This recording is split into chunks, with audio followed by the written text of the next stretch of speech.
Hello accomplices, welcome to my studio. I'm Lynda Norman, I'm a watercolor artist in British Columbia. Today we'll talk about watercolor on 300-pound paper, which is lovely and thick and super wonderful to work on. It's a rough surface, and we'll work on bringing in a light source, a little bit of illumination to add some brightness to those beautiful vibrant pigments. Today I've got this amazing piece of 300-pound Arche 100% cotton paper. It came on a bigger sheet, the full sheet, which is 22 inches by 30 inches, and I've cut it down. So this is a quarter sheet. If you can see the lovely decal edge that it comes with, because I've scored it and torn it, I have a bit of a rough edge. I kind of really love that, and you know, if I wanted to not mat it and frame it, I could actually secure this to the surface of a nice mat board or a piece of wood, a cradle board, and leave that decal edge showing just for a bit of texture added to the painting. Today I really wanted to talk about adding illumination to a painting. It's important. It helps to add depth to your painting, using the right colors, the combinations. Often people talk about mixing paint and getting mud, so we're going to stick to the 3 or 4 basic colors that I like to use. I really find that they work well for me. And mixing shades that blend and enhance each other. As you know, I'm a landscape artist, so we'll stick with landscapes. When I sit down to paint, very rarely will use a reference. I like to just often get an idea of where things might lay out in my landscape design. Trees in the background, the further back I want them to be a little bit diffused. My skies often are the focal point. Today I think we'll leave the skies more in the background, and then bring the focal point more in with some light play happening. One of my favorite paintings that I've done in the past has a bit of a nice light walkway coming sort of through the painting from the forested area. So we'll start with that. You'll notice that I'm not taping my paper down, because, as I said, when I decide to do something with it after it's finished, after I finish painting, if I wanted to glue that onto a hard surface, I really don't want. I don't think a white edge. I would like my painting to go, pigments to go right to the edge. And also, because it is so beautiful and thick, I won't have to worry about it buckling. It may become a little puffy in places if there's excess water that's absorbed into the 100% cotton, but for the most part it's going to stay nice and flat. So I've woken my paints a few times, but I like to just keep them really moist and ready to go.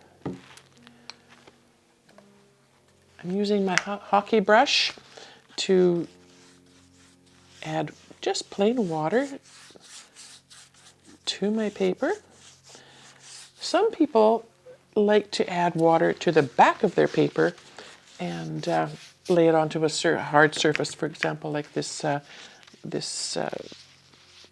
hard piece of plastic that I'm working on, and it helps to keep the paper. It's almost like a suction, and it sticks to the board so it doesn't move around. I kind of like the option of having, because I don't have a piece of board that's just slightly larger than the painting, I like the option of being able to pick up my paper and move it if I want to have my paints sliding around on the surface a tiny bit. So I've wetted the surface.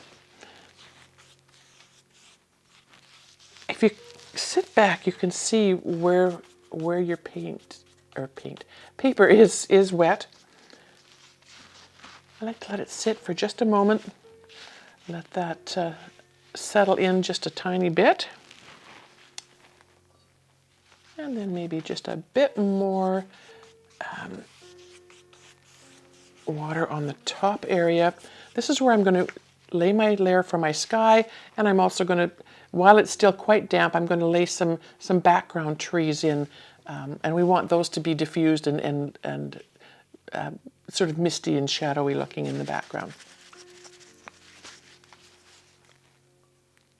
So I'm going to pick up some Mayan dark blue, as I am often wanting to do. And I'm going to get those sky shades happening. One of my favorite colors for the illumination, the glow, is Quinacridone Gold. And so I'm going to just add a tiny bit of that, just the slightest bit, because it can be a strong color. So I'm going to scuffle my brush. It's damp, it's not dripping, and I'm just going to dip it once into my Quinacridone Gold, and then just a lightest touch, add it in, and maybe my illuminated pathway is going to come from left to right. So we'll bring that lightness coming through this way.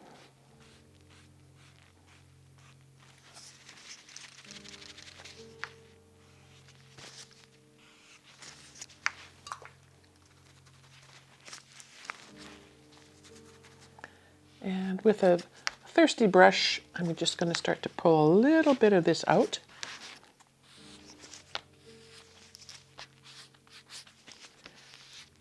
I just want the faintest hint, and it will dry later, of course, because it's watercolor, but I do just want the faintest hint of lightness there for that pathway that we'll bring through. Now, because this is nice and damp, I've got a little hair on there. Because this is nice and damp, it will continue to diffuse the blue and the gorgeous yellow. And I'm just going to add a little more dark pigment in. Sometimes it's nice to have just the underside of a cloud on the edges especially. And then once I have a bit of that in, a damp paper towel. This has gold and blue on it. I'm going to make sure I turn it so that I have just the blue showing. I don't want to add much more gold and yellow into my sky. And this is the lightest feathery touch with your paper towel, just to bring in a little bit of that light for your clouds. Feather touch with your brush, soften things. We're going to be putting some trees over here, so it's not going to be quite so important to worry about that. But a nice circular motion sometimes while it's wet will give you a beautiful indication of some cloud shapes. I'm taking a paper towel, and I could do this with a brush as well, but I just want to take the paper towel and just pull slightly, just the lightest touch on the surface of my paper, just to take some of that water off. And I'm going to switch now from my Hake brush to my Lebenzon 1.5 inch goat synthetic blend. This is the brush that gives me beautiful, beautiful, beautiful shapes. And I'm just going to lay some really deep colors in for some trees and some foresty shapes in the background. I love this brush because it can give me that gorgeous tip on these tree shapes.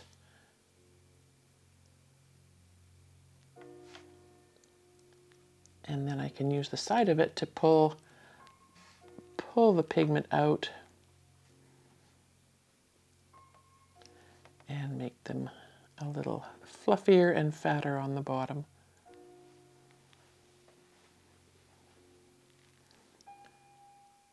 Now these little ones that I've done here will be lighter and they will fade out in the background. Some of these will be a little darker.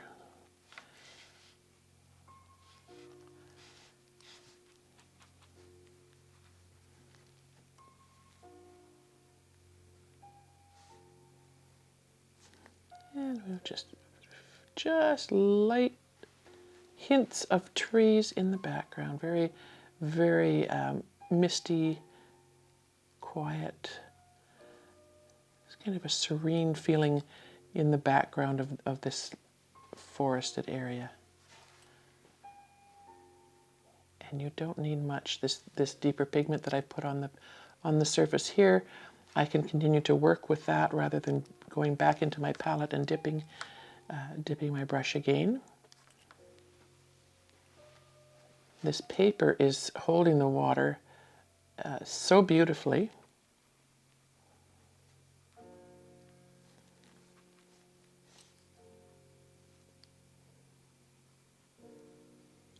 And there's some nice little tree shapes in the background on that side.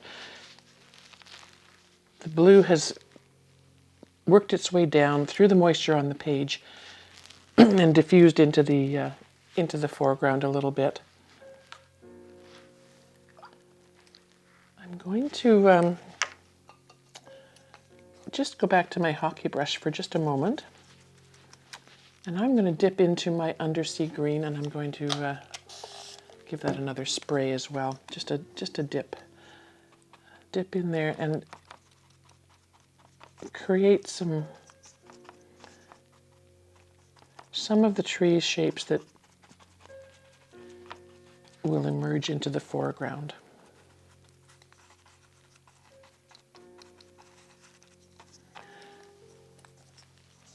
I love the bigger brushes. You can work with shapes.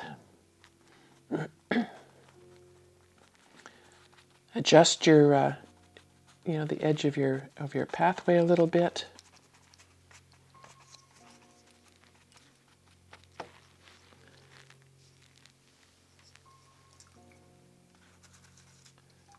And I think on this side I'm going to stick with my Hake brush.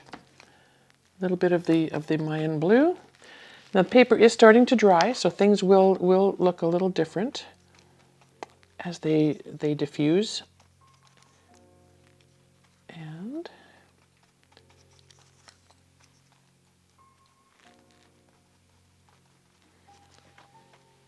the shapes will come together.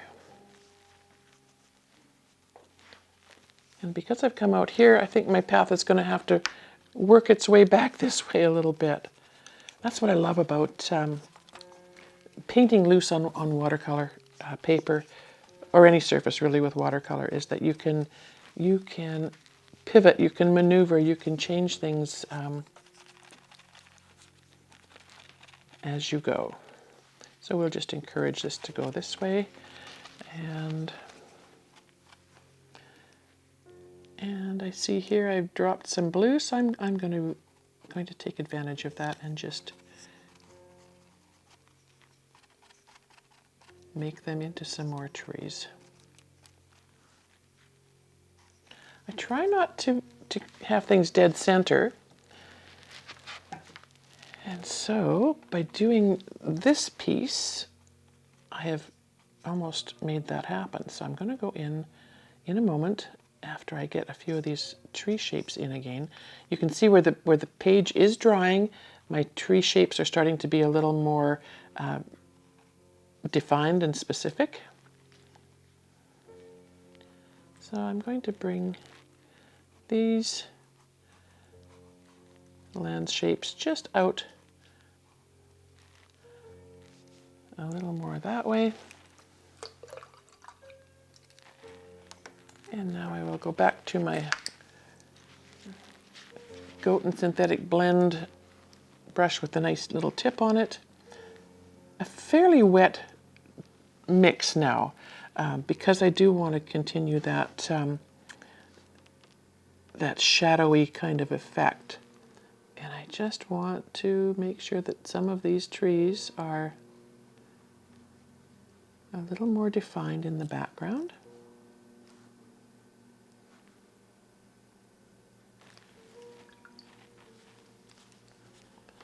Again, I dip the brush and just dab it on my paper towel. I really don't want a lot of water or pigment on my brush at this point in time. I want to be able to spread what's on my page or just out a tiny bit. And the ones in the background, if they have a little less pigment and look a little more shadowy, that's even better. There's a dark piece here. I'm just going to encourage a bit of that pigment to come up. And form another tree there. The lovely thing about trees is that each one is different and unique and perfect in their imperfections. Like they're, you know, they grow like nobody's watching, right? And I think there's enough pigment on these fellows here where I dropped that paint and wanted to, rather than try to rub it off the surface of my painting, I just want to encourage what's there and turn those droplets into another couple of trees. So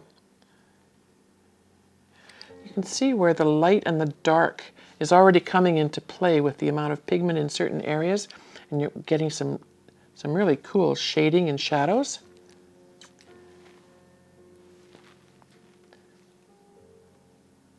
I'm just going to add, with the side of my brush, a little bit of the Mayan dark blue, still thinking about those shadows, and getting the underside of these shrub areas with a bit of shading.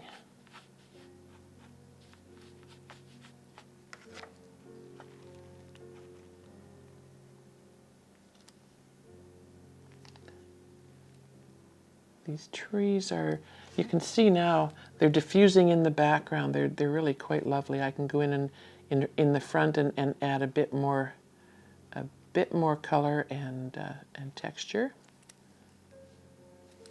A little bit of a damp brush. Oh, there we go. And then that just allows that to fill in that whole area.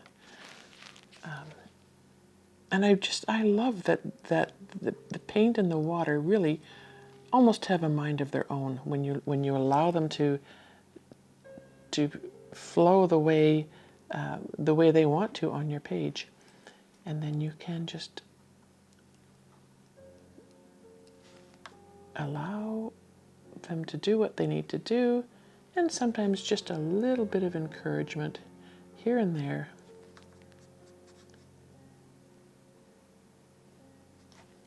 And if you allow them to do that, give your paints and the water the time to do what they need to do. You know, fine tuning can always come in at another time. And there's a lovely little shadow happening back there, so I'm just going to pull something in the front just to make that shadow even more defined in the background.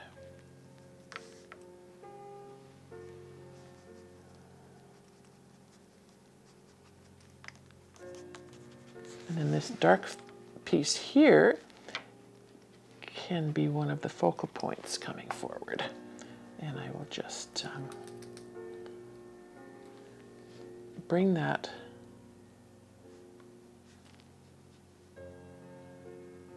even further down. And again, with my paper towel,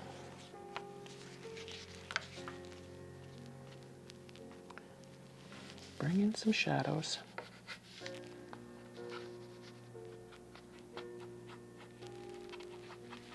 You can see where the gold, the Quinacridone Gold has just given that light, soft glow.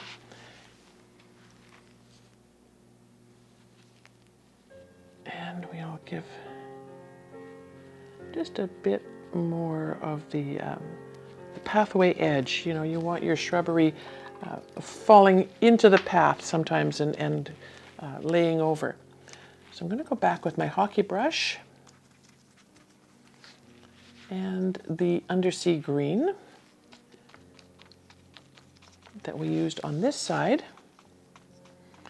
And I'd kind of like you to see it was wetter here. You'll notice a difference now that this is drier. So this side is going to be slightly darker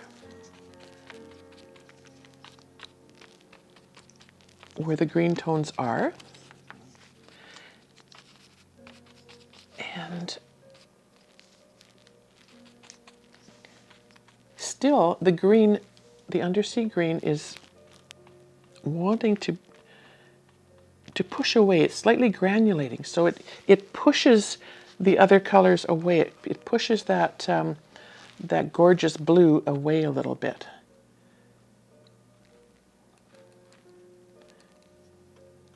And I can go on this side again and just bring in a little more of the green. And you know what I'm going to do next, I'll bet. I'm going to go with the Quinacridone Gold, and we're going to let it do its magic. Now I want my brush to be not too dry. I don't want it to be dripping. And I'm going to just give the palette another very light spray. I want that pigment to be ready to go. I don't want to have to dig and fill my brush. I want the pigment just on the surface so that I can go gently on my page, and you can see how it builds its own shrubbery. And even if I put it into the darker pieces of the blue, it's still going to move things around and create those luscious shades of light tones against the dark.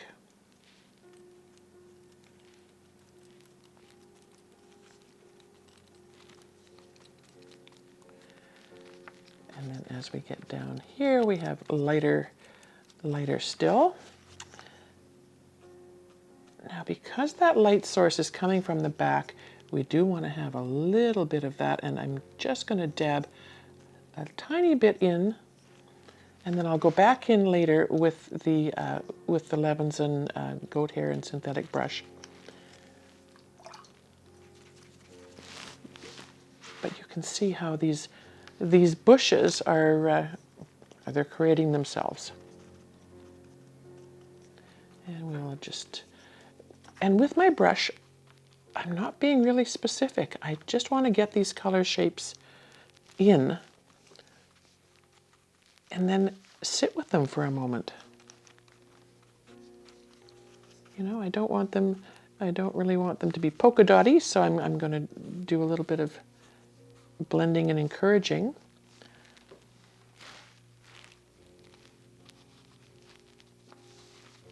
And then a bit of light here, I think, and then I will put some dark pieces coming forward.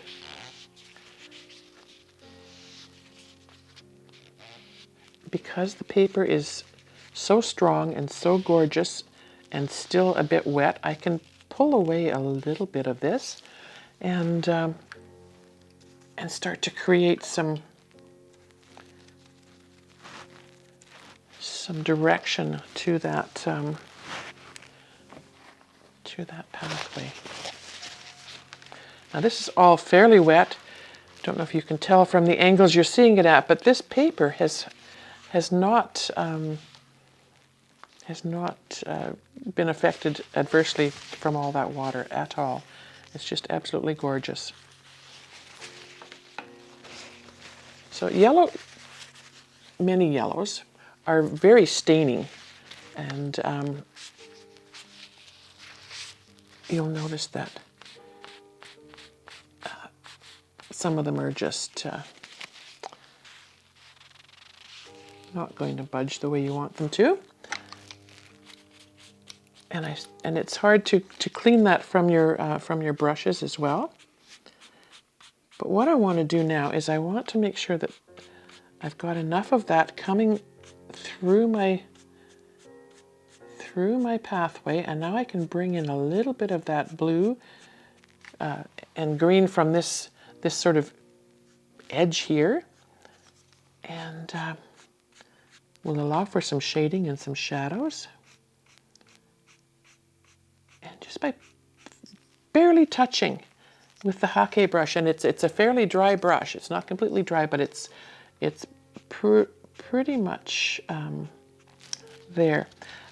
But because the pigments here are still damp and ready to move, if you just barely touch those edges with your brush, you get this gorgeous effect of the shadow underneath some of these shapes that are happening on the edge. So you still get that illumination coming through because you've got the Quinacridone Gold in the background. And now you can adjust that. And as it dries again, it will be even lighter.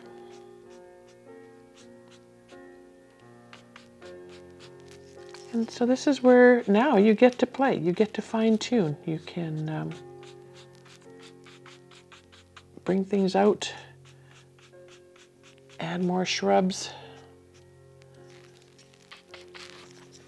One of the brushes that I do love is it's just a little hard-edged acrylic brush, or a blender or a scrubber, a watercolor scrubber brush they're called. And once you have some of these basic lines and shapes in and colors, you can work with them to define some edges, pull away some color.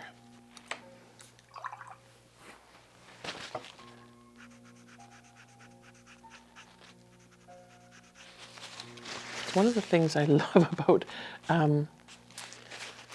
not using a reference photo. Because very often people, folks will get locked into an idea that this has to be this way or that way.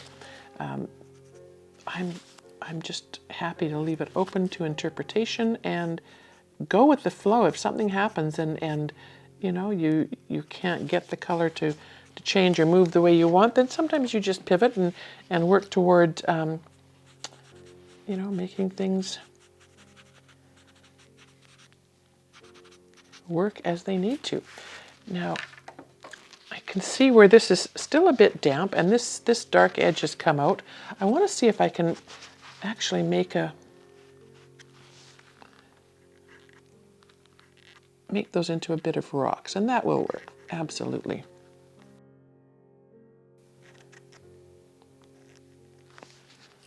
So there's some rocks just sort of falling out into the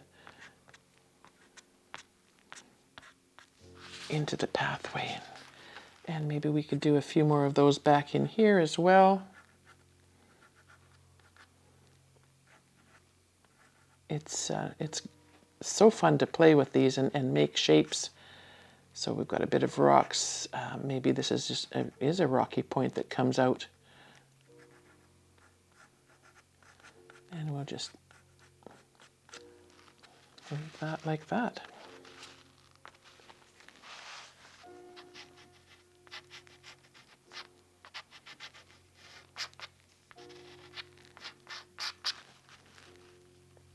I love that these three colors, the Mayan dark blue, Undersea green, and Quinacridone Gold, for me just have such a luscious relationship to each other, and the combination that they bring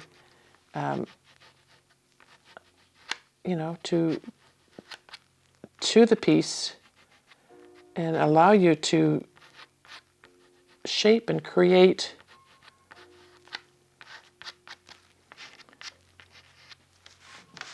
rocks and formations. I think I'm just gonna, just to get a basis here, I'm just going to make a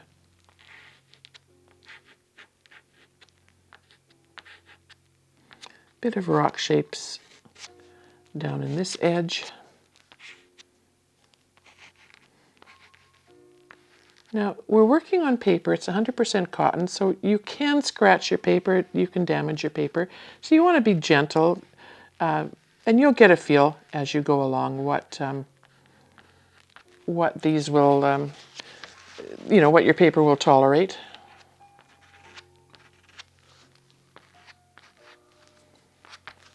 Okay, so we've given a little bit of foreground with some rock shapes. We've put some rocks in the middle because we had that gorgeous bit of color coming through.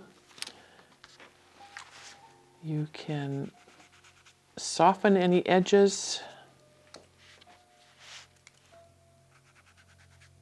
You can define edges. There's a little bit of space there where the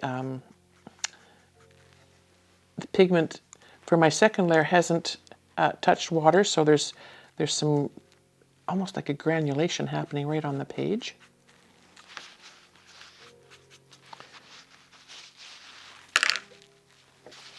And then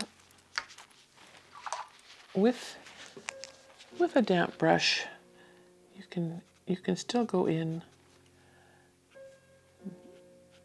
define some more of these shapes, but you can see now where these tree shapes in the background have just sort of fallen into a misty kind of dimension, really. And you can carry on with defining your bushes and your shrubbery. I often like to go in with a bit of a nice bright color. It's a bit wet at the moment, so if I was to go in with, let's say, should we go in with the red? A little bit of Quinacridone rose.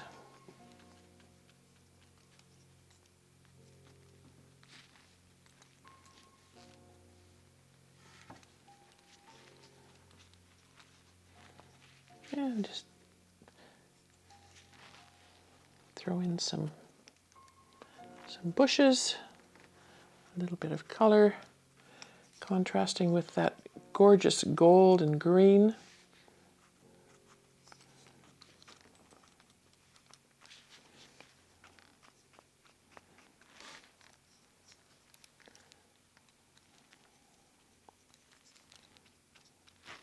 Because the paper is still holding that water, it is still just waiting for pigment so that it can diffuse it and spread it out into the design.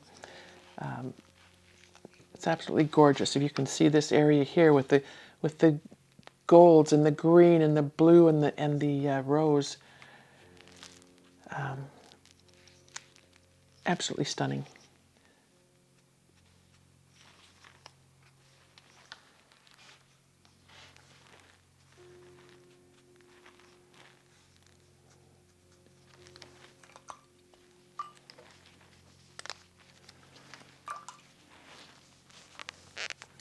I may go in later with my Lebenzon 1.5-inch goat synthetic blend brush, and with a darker color just to define some branches, maybe some foundation for some of these trees and bushes. I won't do that now because the paper is still holding so much water.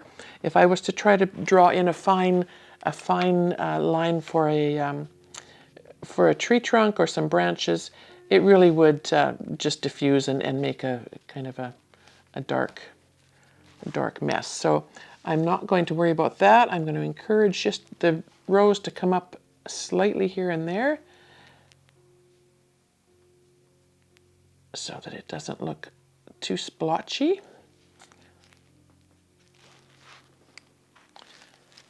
And I see here where it is, the rose is dropping into those rock shapes, and I can just pick some of that up.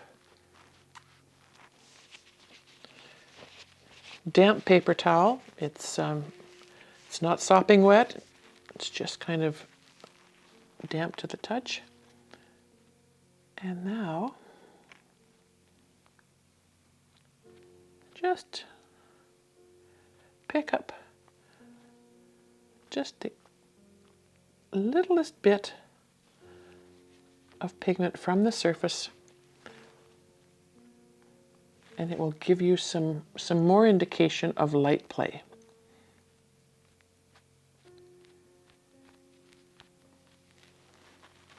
Just by lightening some of these darkest places up a tiny bit. And because it's damp, because the paper is still wet, it is going to continue to diffuse and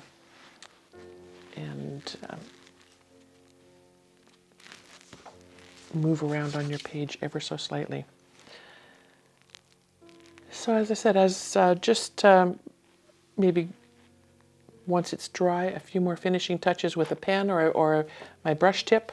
I don't think I do much more to this. I love to leave those colors to speak for themselves. I don't want to put too much definition in there. I feel like there's enough on the page now that you know it's a forested pathway, and I'm happy with that. Thank you for joining me today.